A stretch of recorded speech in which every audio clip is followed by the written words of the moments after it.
For years, the Brentwood home of Rob Reiner and Michelle Singer Reiner was held up as a rare Hollywood picture that seemed to stay intact.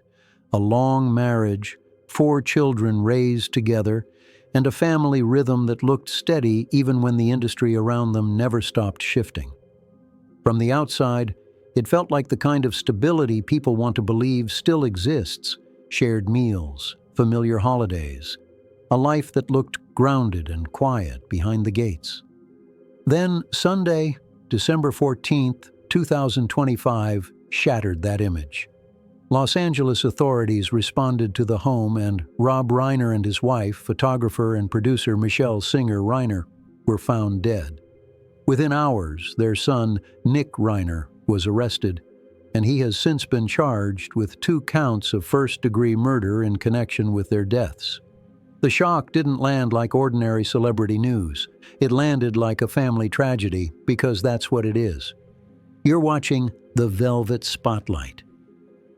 If you appreciate coverage that stays grounded in what's confirmed, avoids turning grief into gossip, and still tells the story in a way you can follow, hit subscribe. It costs you nothing, and it helps this channel keep going. Rob Reiner spent decades building a reputation as a filmmaker who believed in emotional truth.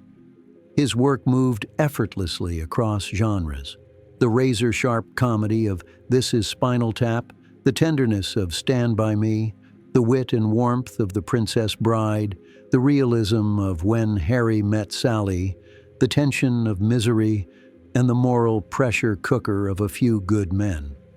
Michelle Singer Reiner kept a lower profile, known in creative circles for photography and producing, and together they projected a partnership that looked built on real friendship, not performance.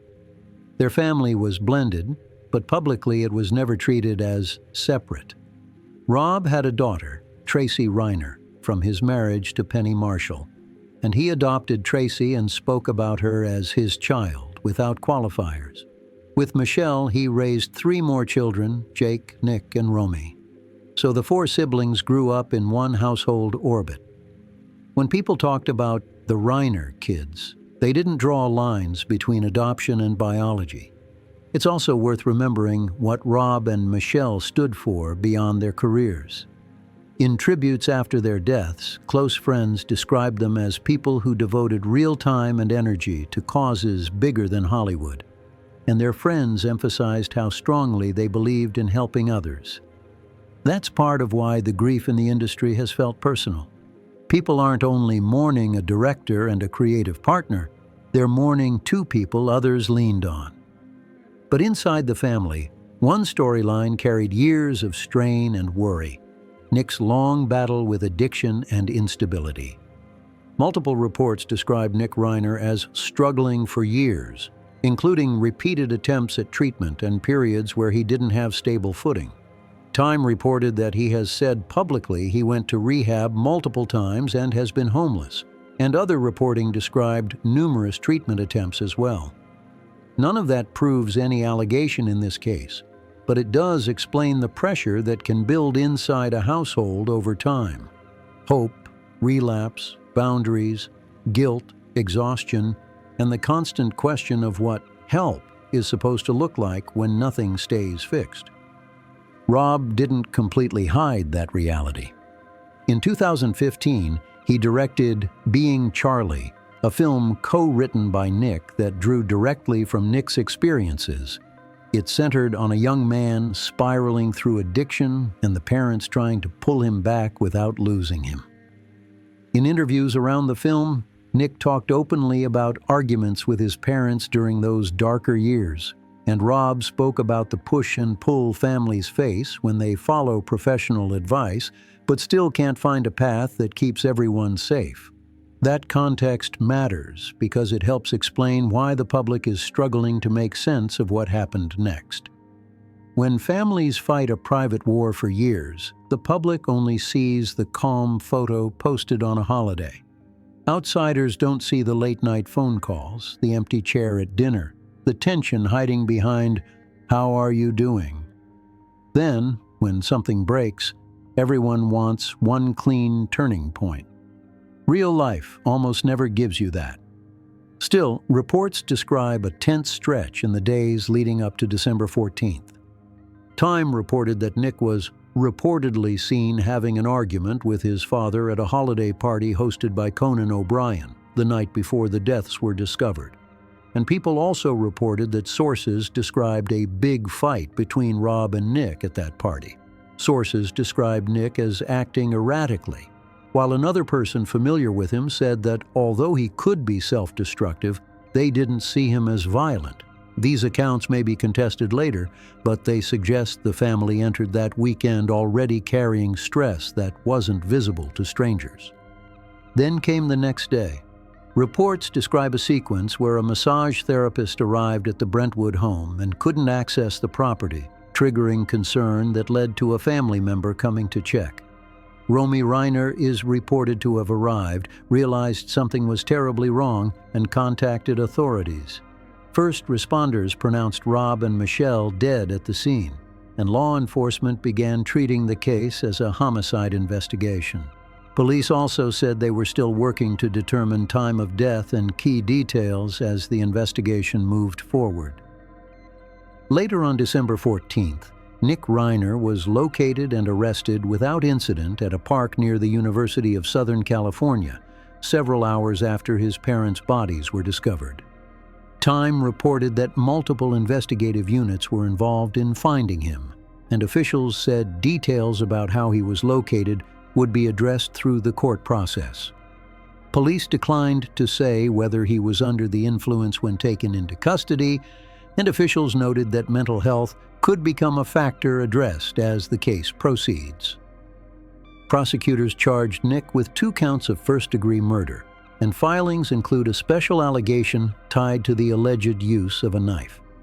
In the first days after the arrest, reporting reflected how quickly court details can shift at the beginning of a major case.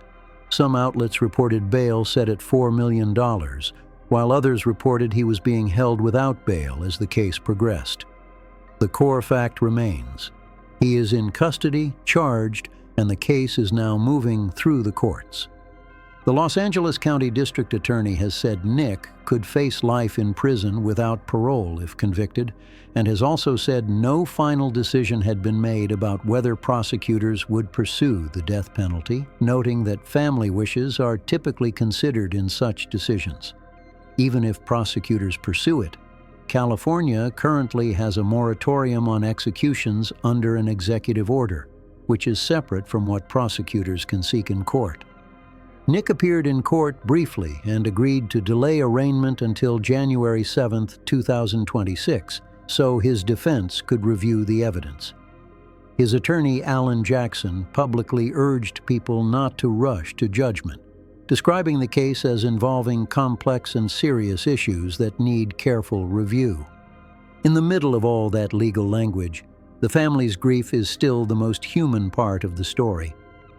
Jake and Tracy Reiner released a statement calling the loss horrific and devastating, and saying the pain has been unimaginable. They also wrote something that stopped a lot of people, that Rob and Michelle weren't only their parents, they were their best friends.